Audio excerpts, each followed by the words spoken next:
Viewers আসসালামু আলাইকুম। আন্তর্জাতিক প্যাসেঞ্জার টার্মিনাল বেনাপোল স্থলবন্দর দেখেন আপনারা বিশৃঙ্খলা।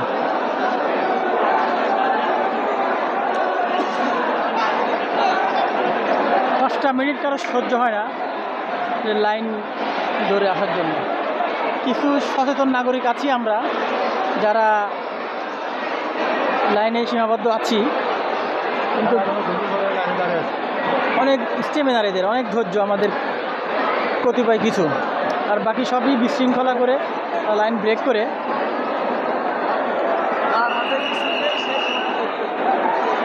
ট্যাক্স টোকেন দেওয়ার জন্য ঢুকে গেছে অলরেডি। দেখেন আপনারা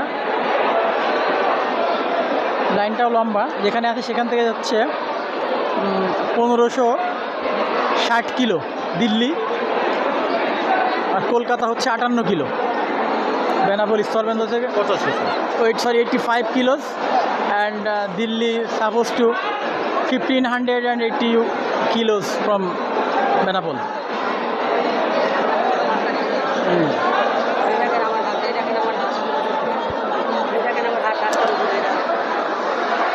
দেখেন আপনারা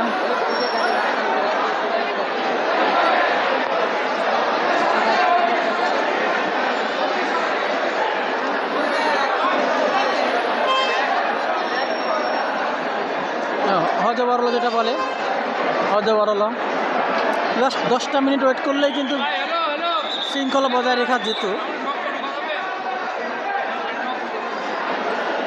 জাস্ট 10 থেকে 20 মিনিট থাকলেই বজায় রাখা যেত, সেটা বজায় রাখা না রাখানোর জন্য হজবরল লেগে গেছে।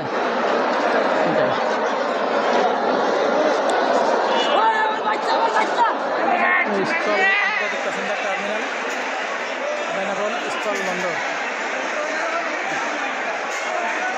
সবাই ভালো থাকবেন। জি, আসসালামু আলাইকুম।